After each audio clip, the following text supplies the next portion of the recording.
kita sudah belajar tentang bioenergetika, definisinya, dan berkaitan juga dengan aliran sinar matahari ya, sebagai energi atau radiasi sinar matahari yang nanti menjadi sumber kehidupan dalam tanda kutip ya bagi makhluk hidup yang ada di bumi. Dan kita hari ini akan melanjutkan ke kebutuhan energi dan laju metabolisme basal ya, atau yang kita kenal mungkin basal metabolic rate ya, laju metabolisme basal.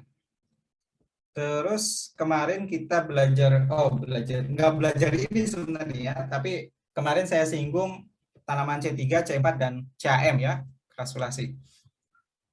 C3 itu umum yang terjadi atau yang terdapat pada beberapa tanaman ya, sebagian besar tanaman yang kita temui ya, contohnya padi. Di situ yang umum dijelaskan ada fotosintesis ya, fotosintesisnya terjadi pada mesofil ya, di sel mesofil. Di situ ada kloroplas, di situ bisa terjadi reaksi terang dan reaksi gelap dalam satu kompartemen ya, sel mesofil. Hanya saja ada beberapa tanaman yang dia reaksi terang dan reaksi gelapnya itu berbeda ya, reaksi terang dan reaksi gelapnya itu berbeda tempat. Misalkan kalau reaksi terangnya dia terjadi di sel mesofil sama dengan C3, tapi ketika dia melakukan reaksi gelap ya, fiksasi karbon dioksida, fiksasi karbon, dia terjadi di sel yang lain yang kita sebut apa namanya, sel seludang, apa sel apa gitu ya, kita familiar sih saya bilangnya bundle sheet ya, bundle sheet cells. Nah ini yang biasanya menjadi pembeda antara tanaman-tanaman jenis ini dengan tanaman C4. Maka para ilmuwan mengklasifikasikannya sebagai tanaman C4 ya, fotosintesisnya. Ya, misalkan jagung ya. Terus ada juga tanaman yang ini ya, CAM ya. Bedanya adalah apa yang dia tangkap ya, apa yang dia tangkap dan dia gabungkan dengan karbon dioksida. Kalau kita perhatikan di sini ya, di waktu malam hari dia akan menghasilkan malat pada metabolismenya, dan malat ini akan digabungkan dengan CO2 ya, nanti masuk ke siklus yang dia bisa menghasilkan glukosa atau pati ataupun yang lainnya. Contohnya adalah nanas ya. Nah, ini beberapa jenis tanaman ya, khususnya yang punya fotosintesis berbeda. Nah, ini ya bisa jadi ada yang lain, tapi saya nggak tahu. Yang sudah diklasifikasikan para saintis ada 3 ini ya, C3, C4 dan CAM. Oke, nah ini kerjaannya orang biokimia, mempelajari bagaimana metabolisme yang terjadi pada makhluk hidup ya, ini baru pada tanaman. Oke, kita lanjutkan ke kebutuhan energi. Kalau kita makan digunakan untuk apa? Pada pertemuan sebelumnya kita bilang digunakan untuk beraktivitas, kerja.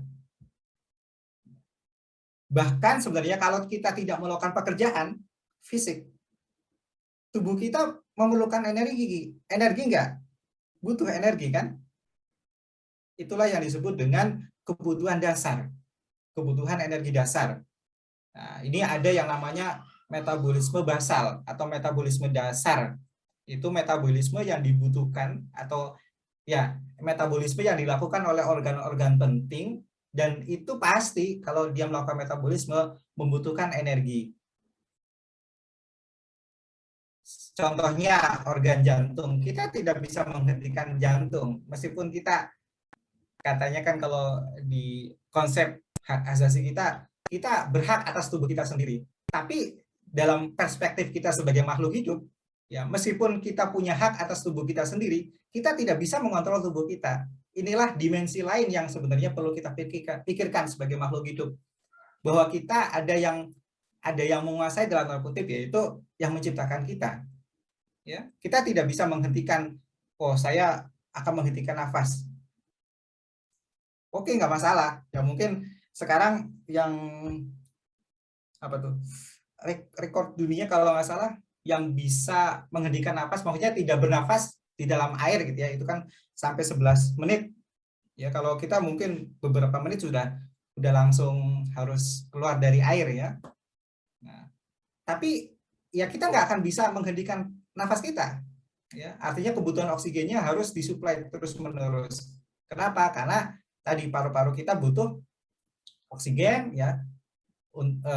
Terus jantung kita juga membutuhkan tadi suplaian oksigen, terus dia akan bekerja mengedarkan makanan-makanan yang dibutuhkan oleh sel-sel, mengedarkan oksigen yang dibutuhkan oleh sel, ya kan? Atau beberapa organ yang lain, contohnya ginjal, yang dia berperan penting. Kalau nggak ada ginjal, ya tubuh kita akan keracunan karena nggak ada yang nyaring di dalam tubuh. Nah ini, mereka membutuhkan energi. Itulah yang disebut sebagai energi dasar yang dibutuhkan, atau kita sebut metabolisme dasar, atau nanti ada istilah lain ya yang kita sebut BMR ya, basal metabolic rate ya.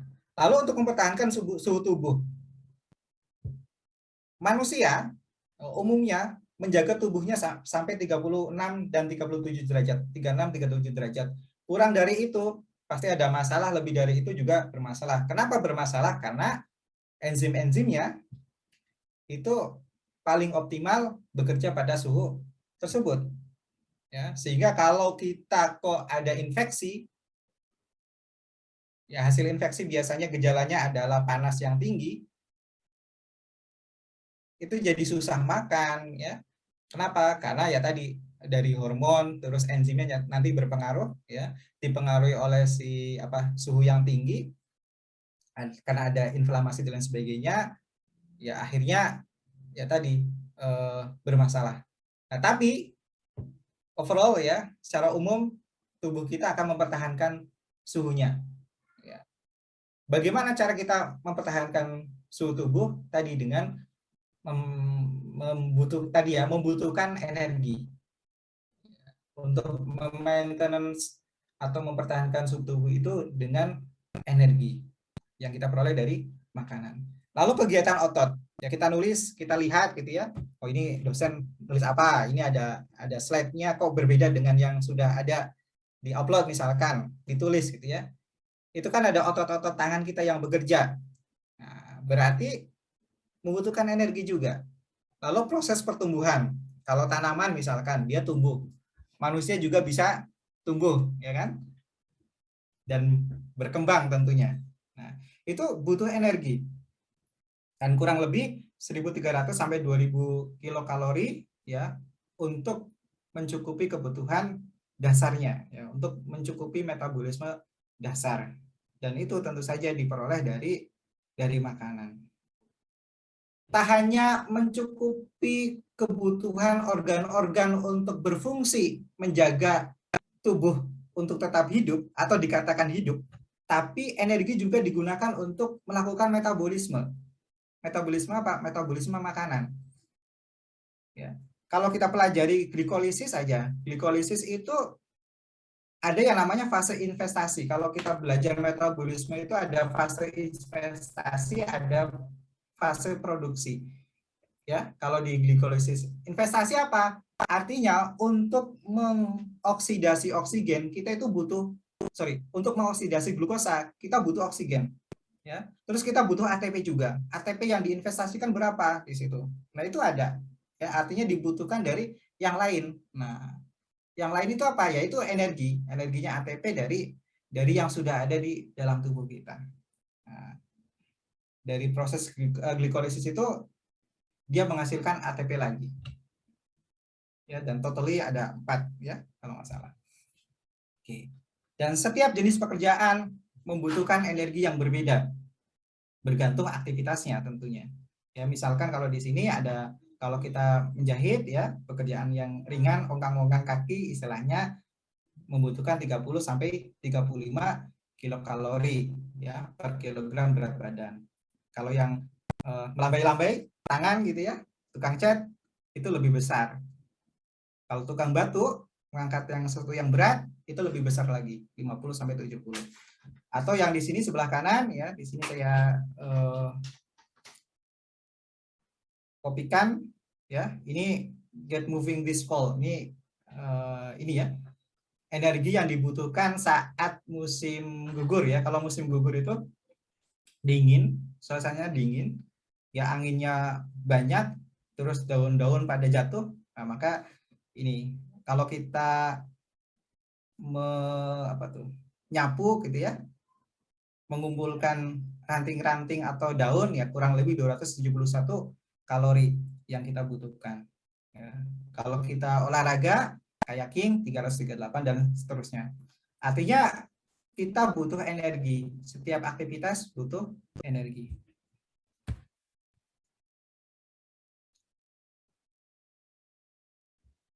Dari makanan yang kita konsumsi, rata-rata masukan makanan orang dewasa ya, kalau kita perhatikan itu ada lemak ya, kita bisa bagi lemak, protein, karbohidrat ya. Yang mencukupkan energinya itu lemak itu baru 30%. Ya, kalau protein 15%, karbohidrat itu paling banyak 55%. Dan ada yang disebut sebagai makanan wajar orang dewasa. Artinya yang wajar itu yang bisa mencukupkan kebutuhan dasar orang dewasa untuk melakukan metabolismenya. Ya, jadi makanan yang dapat memelihara kesehatan dan berat badan tetap. Ya, ini namanya makanan orang wajar. Ya, dari orang dewasa. Ada yang nggak wajar, misalkan sekarang akhir-akhir bulan, ya, udah tanggal berapa nih? 2 bulan lebih.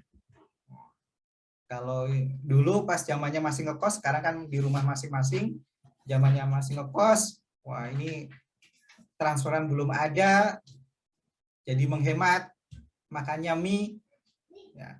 Berarti ada makanan yang nggak wajar di situ, ya. Mie saja atau dicampur dengan karbohidrat yang lain, nasi. Nah, ini kan kebutuhannya mungkin ya dari karbohidrat saja, ya. Tapi sebenarnya kita kan butuh energi yang lain ya, dari sumber yang lain, bisa dari lemak atau protein. Ya, artinya ada yang nggak balance ya. Atau berlebih pas tanggal 1 atau tanggal 5 baru dikasih, orang tua dapat gajian, terus kita dikasih uang bulanan. Kalau kita di awal bulan dapat makanan yang banyak ya, ya kita makan sepuasnya. Berarti ada asupan yang lebih besar dibandingkan dengan kebutuhan kita. Apalagi kalau aktivitasnya di rumah saja. Nah, berarti ada yang nggak imbang antara energi yang masuk dengan energi yang dikeluarkan. Nanti impact-nya adalah nggak balance ya. Di sini ada negatif energi balance ya. Oh, kalau ini ya kita kurang ya. Ini tanggal-tanggal tua, kalau ini tanggal-tanggal muda ya.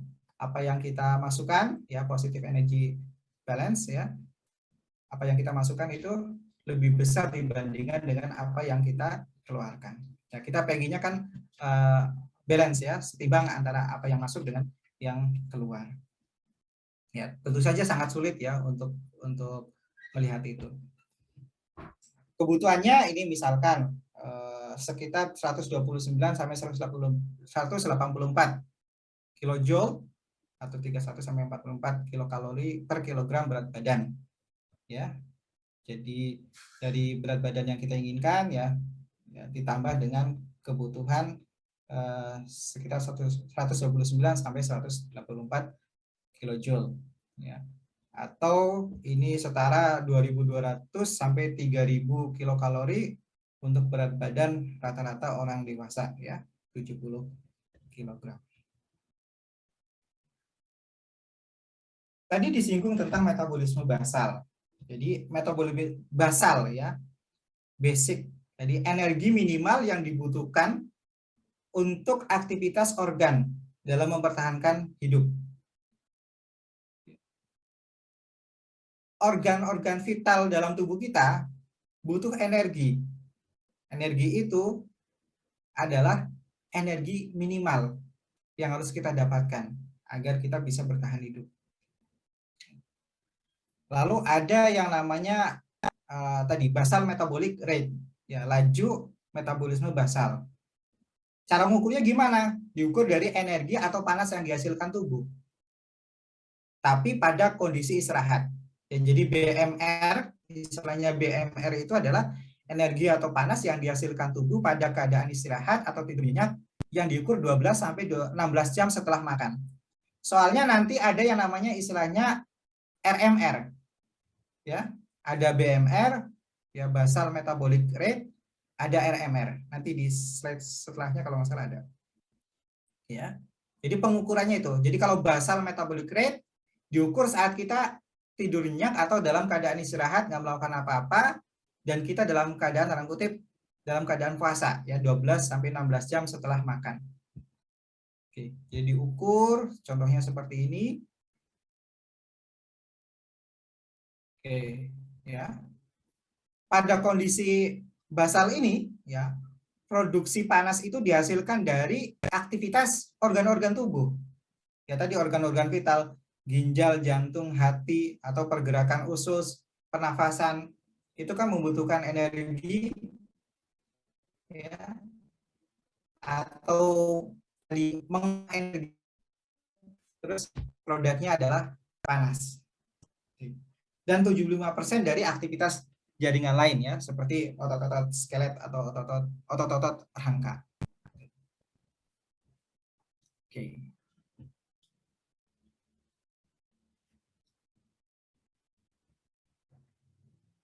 Kalau kita perhatikan bahwa yang namanya metabolisme, ya, itu pasti kalau di perspektif orang biokimia, apalagi kalau kita fokusnya pada karbohidrat, ada yang namanya istilah oksidasi. Ya.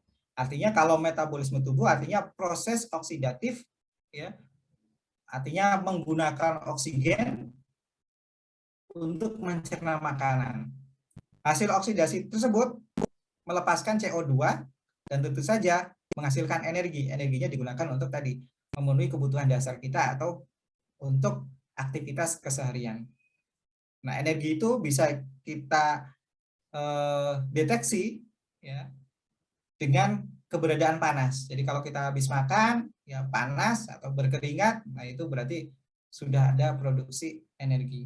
Atau ketika kita lari, berarti aktivitas lari kan, berarti ada penggunaan energi. Nah, bisa kita lihat dari apa? Panas, ya. Jadi ketika kita lari ada panas yang terbentuk, ya, berkeringat, ya, berarti ada penggunaan ATP dan itu ada pelepasan energi di situ. Oke.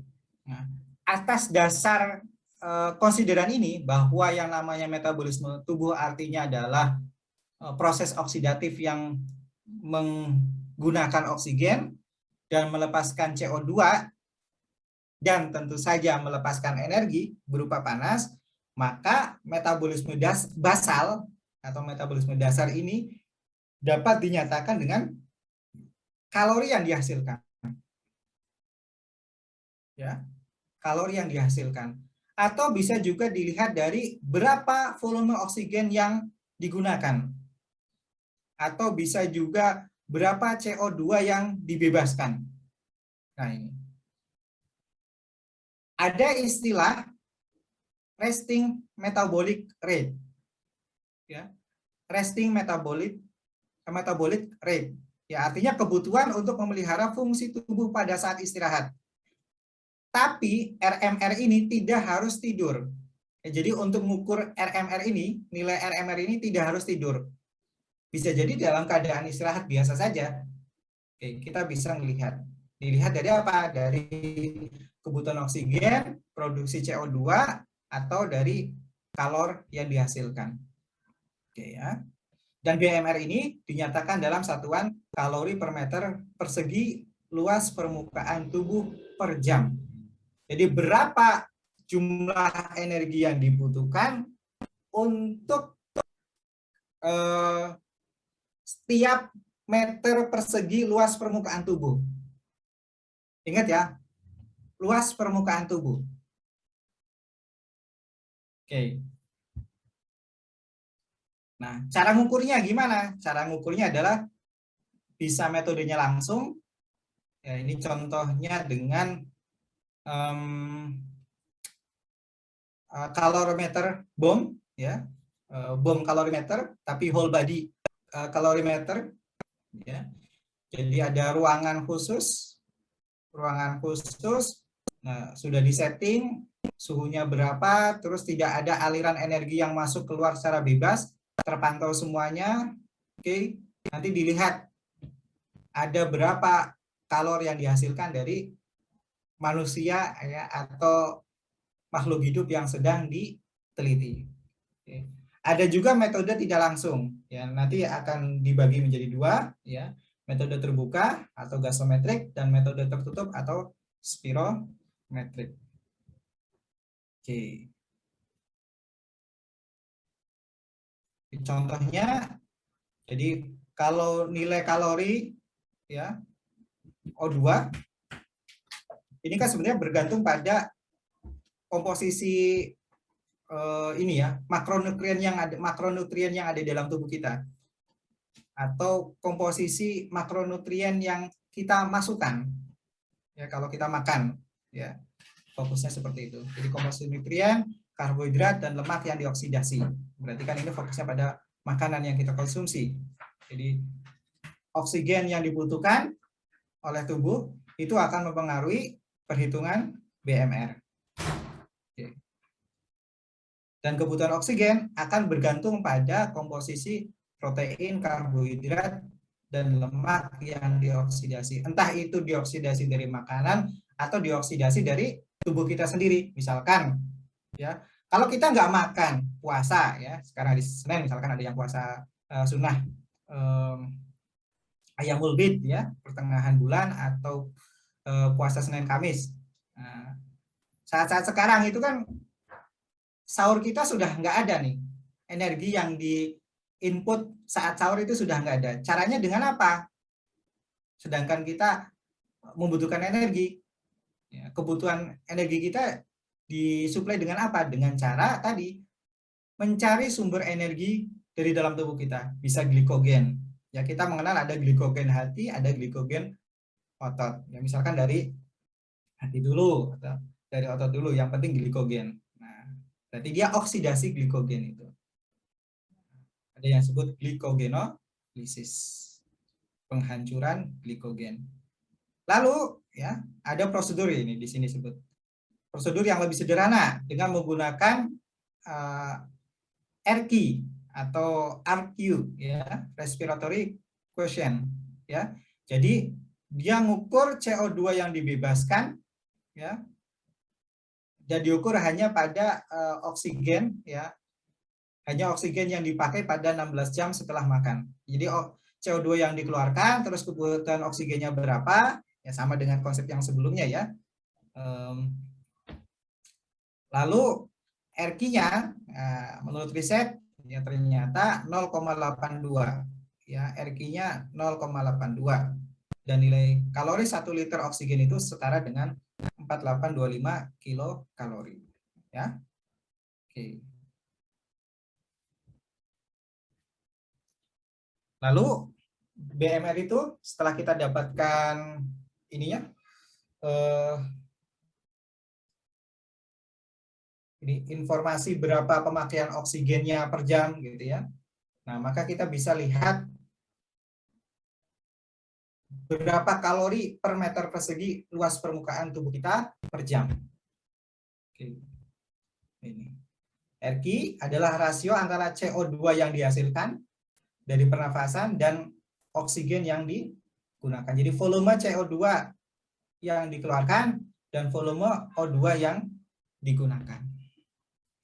Ini grafik, ya, yang memperlihatkan hasil penghitungan BMR antara laki-laki dan perempuan. Terlihat bahwa laki-laki lebih besar BMR-nya dibandingkan perempuan ya, dan akan menurun seiring bertambahnya usia. Oke, sampai sini ada yang ditanyakan? Jadi penghitungannya kan bisa tadi langsung dan tidak langsung. Kalau langsung dihitung dari panas yang dikeluarkan, kalau tidak langsung dari oksigen yang dibutuhkan dengan karbon dioksida yang dihasilkan. Nah, seperti itu. Nah, nanti akan dihitung RQ-nya. RQ-nya adalah rasio antara CO2 yang dikeluarkan dan oksigen yang digunakan. Nah, rumusnya seperti ini. Dan ini dipengaruhi juga oleh substrat. Substrat maksudnya makanan atau jenis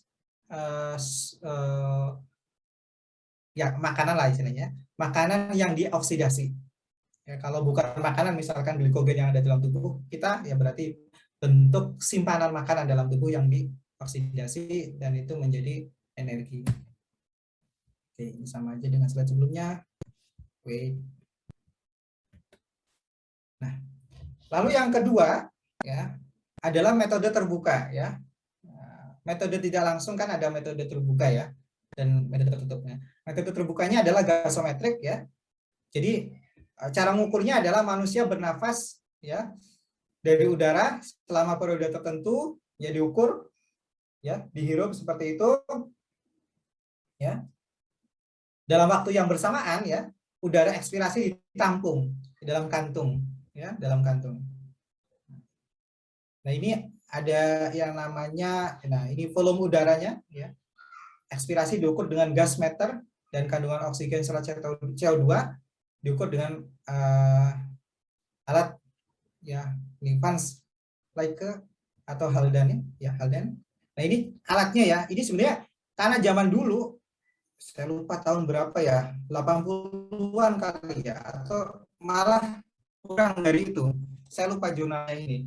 Jadi alatnya menggunakan buret aja. Ya, buret ini gelas ya, alat gelas. Kalau sekarang lebih canggih ya. Nah, ya misalkan ini nih, yang indirect calorimetric ya. Ini. Jadi dibungkus, nah panasnya itu ya kita kan nggak ngukur panasnya kalau di sini. Ngukurnya adalah respirasi kita ya, oksigen yang digunakan dan CO2 yang dihasilkan. Gitu kan? Nah, ini aja. Oksigen dan CO2 terus dianalisis ya, analisis gasnya O2 dan CO2 nanti masuk ya ke sistem digital, dicek ya. Nanti oksigen yang dibutuhkan sebenarnya berapa, terus CO2 yang dihasilkan berapa dari respirasinya, terus dihitunglah RQ-nya. Jadi volume CO2 per volume oksigen. Nah, kalau dulu ya dicek dengan cara tadi masukin gasnya terus ditampung ke buret ya. Ya, dengan cara ini nanti bisa dicek ke jurnalnya ya, sangat kuno sekali ya, tapi itulah zaman manusia mencoba ya perhatian dengan dirinya sendiri. Jadi meneliti oksigen yang dibutuhkan berapa sih ya, CO2 yang dihasilkan berapa sih ya, dengan cara tadi membuat alat yang sangat-sangat ya dulu sih sangat oke ya. Dan orang lain mungkin tidak kepikiran itu. Nah, gitu. Kalau sekarang sudah lebih modern. Ini metode terbuka ya. Jadi kalau ini nilai 1 kalori ya. Nilai kalori 1 liter untuk oksigen ya, 1 liter oksigen masing-masing bahan makanan pada tingkat RQ yang berbeda ya. Protein itu RQ-nya 0,8 ya, sekitar 0,8. 0,8 ya, 0,8. Ya, kalau lemak sekitar 0,7, pati 1. Ya, jadi jenis-jenis karbohidrat, pati, glukosa ya, itu RQ-nya 1. Ya, setara dengan ya 5047 kilokalori. Ya. Ini penghitungan setelah 16 jam makan, RQ-nya 0,82 atau setara 4,825 kilokalori. Ini untuk oksigen ya. Jadi setelah 16 jam yang dibutuhkan itu sekitar ya 4,825 kilokalori. Ya, RQ-nya 0,82. Oke.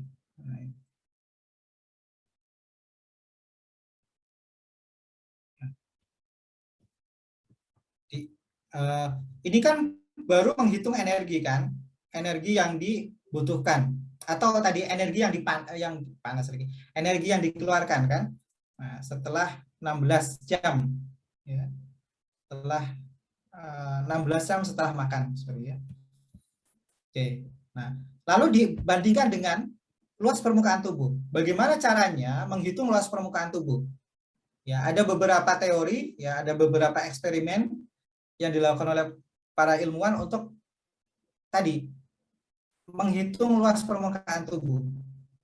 Ya, yang disampaikan di sini ada yang formula Dubois, ya, Dubois 1916. Ini zamannya Budi Utomo sedang berjuang dengan masyarakat Indonesia yang lainnya. Ya, Dubois sudah meneliti berapa luas permukaan tubuh. Ya, kalau orang bobotnya sekian, ya, tingginya sekian, luasnya kira-kira berapa? Dihitung dengan formula Dubois.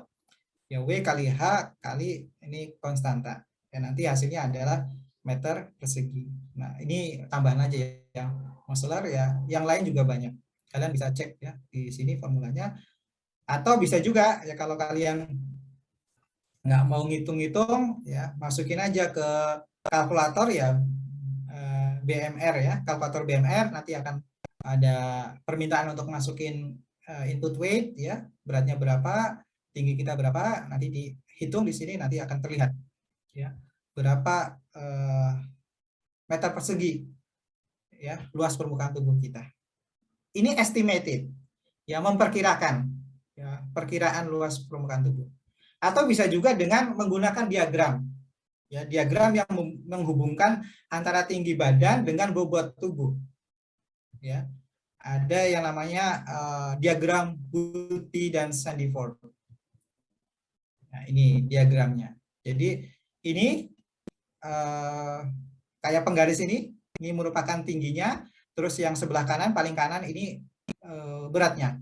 Jadi kalau seseorang ya, ini contohkan tingginya 150, berarti ini perempuan ya, perempuan Indonesia kurang lebih 150, lalu bobotnya 40 kg ya, dihubungkan aja antara penggaris lagi ya, garis yang tinggi ini ke garis yang berat ini.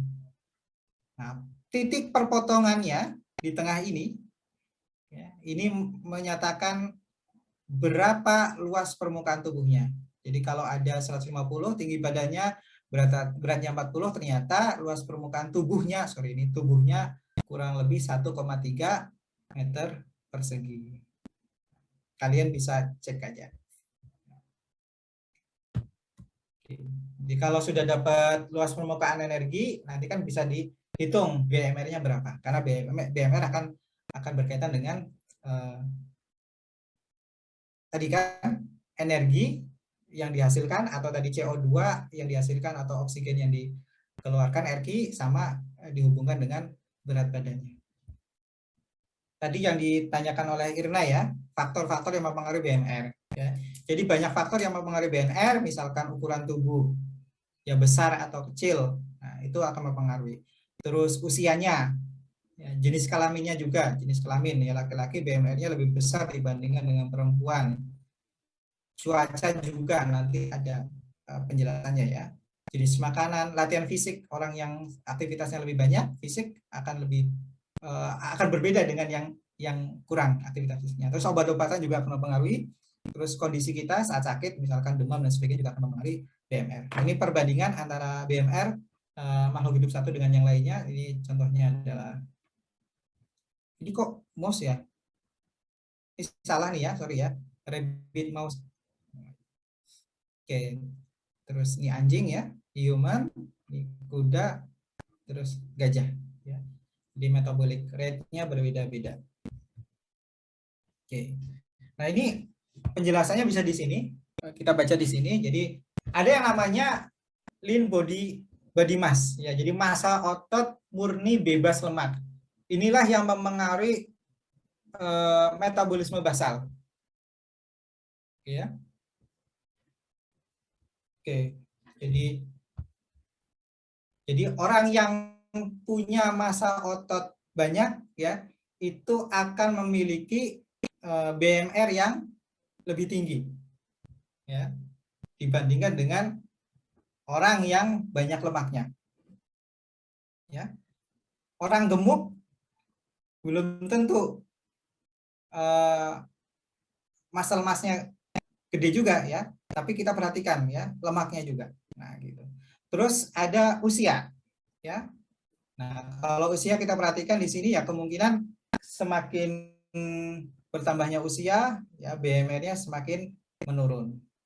Ya, jadi seperti itu. Nah, ini disebutkan for adult BMR decline about 1 to 2% per decade ya after the early adult years ya, kurang lebih setelah usia 21 tahun itu sudah akan menurun 1 sampai 2% ya BMR-nya.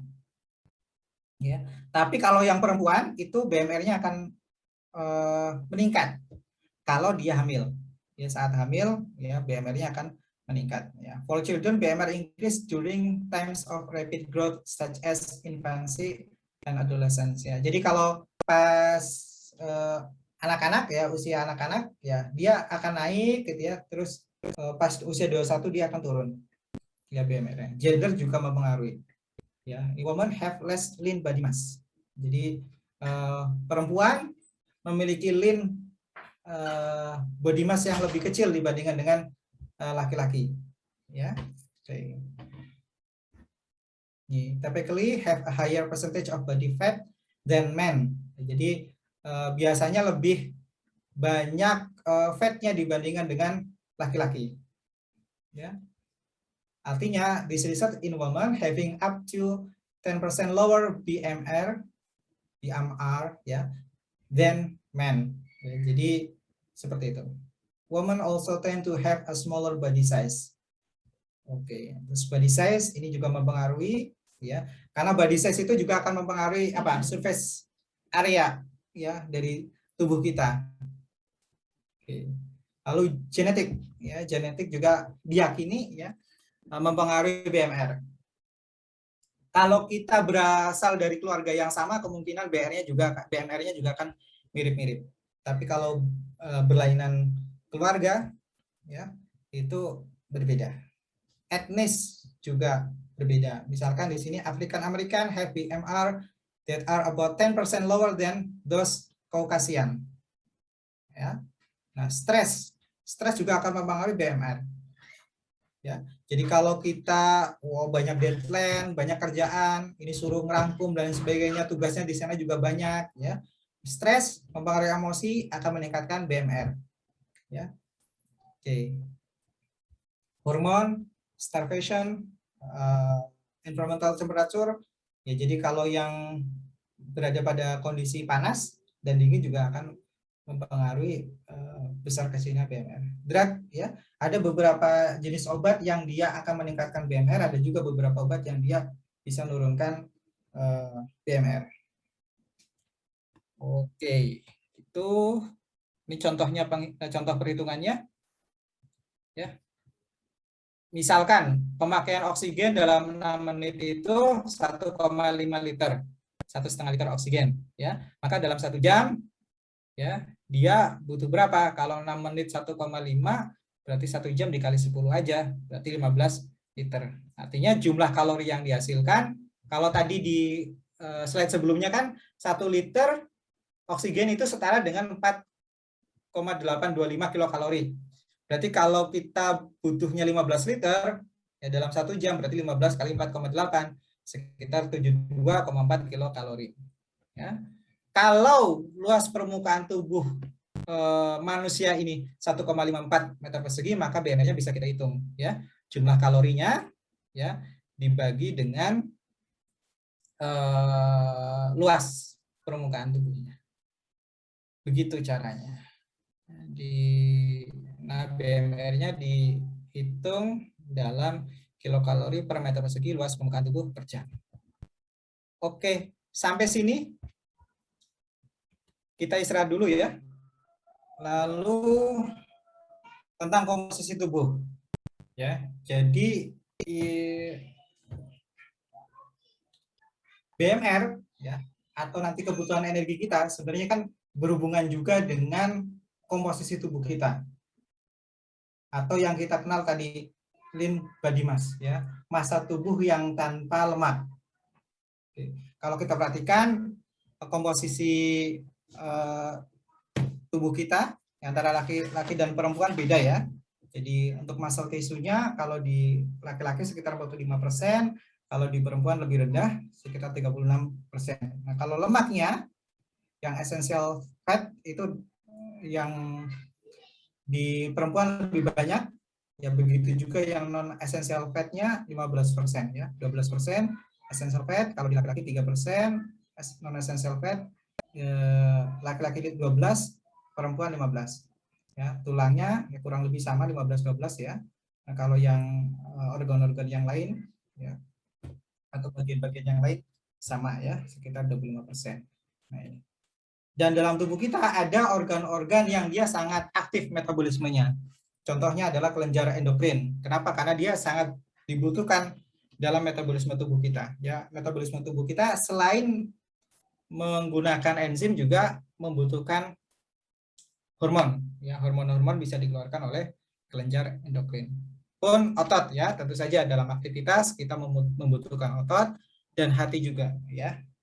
Hati ya, adalah organ yang paling aktif. Kenapa? Ya, karena dia berfungsi vital. Kalau nggak ada hati, berarti tidak ada yang bisa mendetoksifikasi. Ya, tidak akan ada yang bisa apa ya?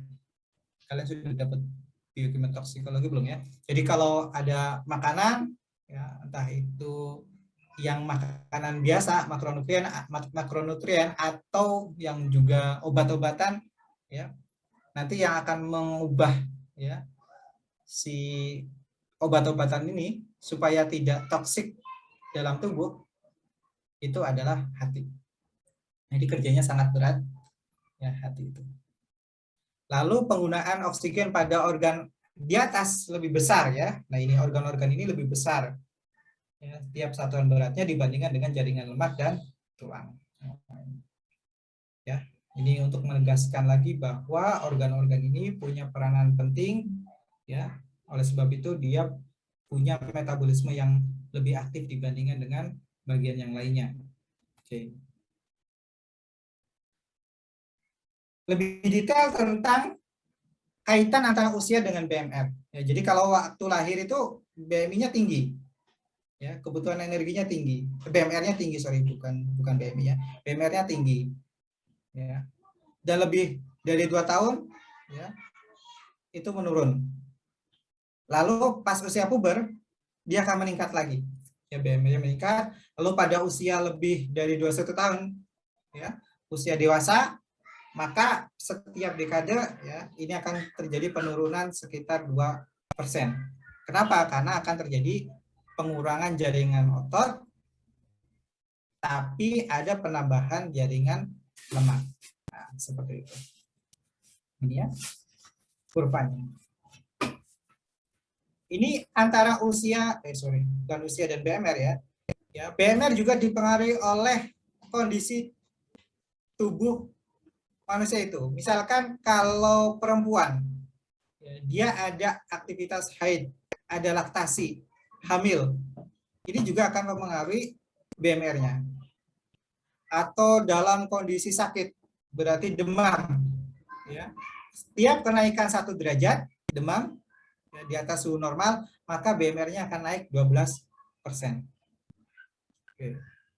RQ-nya gimana? RQ-nya sama menghitungnya, berarti volume CO2 yang dihasilkan dibagi dengan volume oksigen yang dibutuhkan. Nah, ini perbandingan rasio, ya ini sama. Ini mengulang lagi. Nah, khusus ini ya, ini ada jurnal ya changes in basal metabolic rate during pregnancy in relation to changes in body weight and composition, cardiac output, insulin like growth factor 1, anti-thyroid hormone and in relation to fetal growth. Jadi ada kaitan ya antara basal metabolic rate ya selama pregnancy. Jadi ada peningkatan. Kalau nggak salah jurnalnya bilang ya di simpulannya itu ada peningkatan. Nah persoalannya adalah peningkatannya kenapa? Kenapa kok saat hamil BMR-nya naik? Ini yang jadi masalah. Bukan jadi masalah, yang dipikirkan. oleh si author ini. Nah, seperti itu. Oke ya. Oke. Ada yang tahu kenapa ini bisa naik? Selanjutnya adalah metode tertutup. Tadi kan ada gasometrik yang metode terbuka, lalu ada yang tertutup, ya spirometrik. Ya, spirometrik ini kayak Genos saja ya. Kalau Genos yang dikeluarkan oleh UGM ya, teman-teman konsorsium yang diketuai oleh UGM itu kan kita menghembuskan nafas, ya. Terus kantongnya itu tadi mengkolek si udaranya, terus dicek ya, komposisinya seperti apa. Nah, seperti itu. Mirip ya, mirip dengan itu. Mirip dengan itu. Jadi dicek dari yang sini, jangan lupa hidungnya ditutup ya, sehingga meminimalisir udara yang masuk dan nanti dikeluarkan ya. Seperti itu. Jadi fokusnya pada yang dikeluarkan saja oleh manusia yang sedang diteliti itu ya, dengan spirometer, nanti dicek ya, di monitor ya.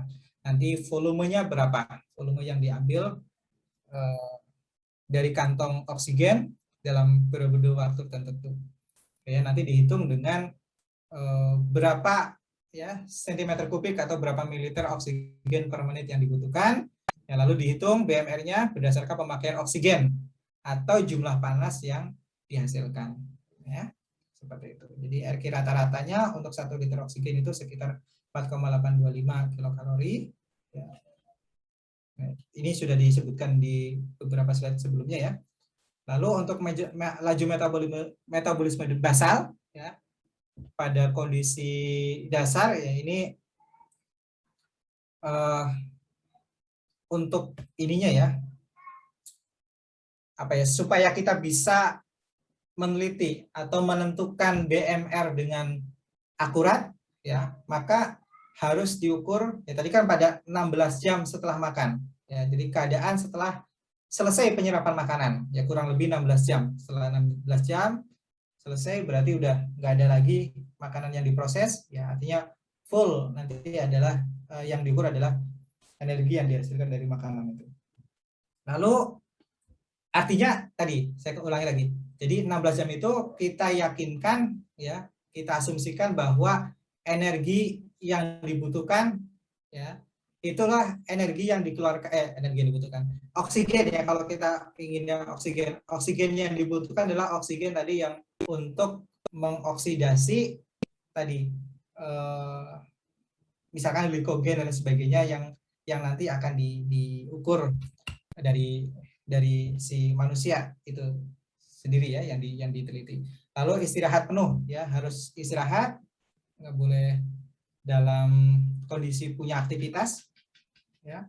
Lalu suhunya dijaga, kalau ini 21 derajat ya kayak suhu AC aja, lalu bebas dari rasa tertekan. Artinya yang bisa mempengaruhi metabolisme usahakan dieliminir ya, sehingga nanti ketika kita menghitung laju metabolisme basalnya adalah metabolisme benar-benar yang akurat ya, bukan karena faktor yang lain.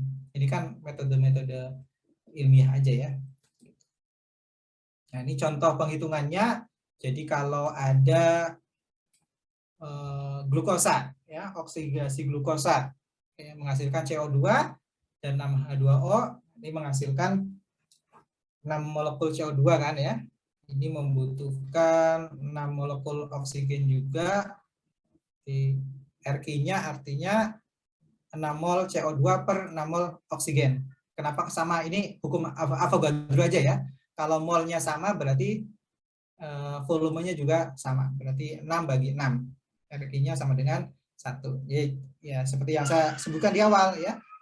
Pati glukosa itu RQ-nya sama ya, kurang lebih 1. Ya, jenis-jenis karbohidrat itu RQ-nya sama 1 secara umum. Terus oksidasi 1 mol asam palmitat ya, ini lemak misalkan, komposisinya lemak ya, C16 H32O2 ini sama dengan ini ya. Ini RQ-nya 0,7 ya. 16 bagi 23 0,7. Kalau protein ya, Kalau protein ini tidak bisa dioksidasi sempurna, ya bergantung juga proteinnya apa, asam aminonya jenis apa, ya. Makanya RQ-nya itu lebih rendah dari karbohidrat, yaitu sekitar 0,8. Ya, karena ya 0,8 ya. Lalu di sini disebutkan juga saat kondisi normal, bila tubuh mengoksidasi ketiga bahan tersebut, protein, karbohidrat, dan lemak, maka nilainya bisa antara 0,7 sampai 1. Ya. 0,7 yang paling rendah, ya, yang di asam palmitat atau di lemak, sampai 1, yaitu nilai dari karbohidrat. Oke, tadi RQ, ya, respiratory question, ya. Jadi dalam keadaan istirahat ditetapkan RQ kita itu 0,82. Tapi bila intake-nya itu berlebih, intake karbohidratnya berlebih, ya, kelebihan diubah menjadi lemak. Ya, artinya nanti akan turun tuh RQ-nya. Ya. Kalau pertama ya nilai RQ-nya itu berasal dari karbohidrat. Kalau karbohidrat berarti kan 1, tadi ya glukosa 1. Ya, glukosanya 1. Tapi kalau glukosanya sudah diubah menjadi lemak, maka RQ-nya ya RQ-nya lemak kurang dari 1. Ini karbohidrat mengandung oksigen lebih banyak daripada lemak. Iyalah ya. Nah, kalau kita lihat struktur dari karbohidrat itu kan ada hidroksil. Terus hidroksil ada oksigennya gitu ya. Nanti membutuhkan oksigen lebih banyak. Strukturnya lebih banyak oksigen. Terus bila karbohidrat diubah menjadi lemak, O2 dipakai untuk oksidasi dan konsumsi dari udara untuk menjalankan oksidasi lebih sedikit. Ya. Oke, lalu penyakit diabetes. Kalau orang yang menderita diabetes, RQ-nya kurang lebih 0,7. Ya. Kenapa? Karena dia memanfaatkan yang energi dari lemak. Ya. Kenapa dia memanfaatkan energi dari lemak? Tidak memanfaatkan glukosa. Ada yang tahu kenapa? Ya, jangan lupa. Biasa saya akan review ya di pertemuan, di awal-awal pertemuan. Gitu aja. Assalamualaikum warahmatullahi wabarakatuh.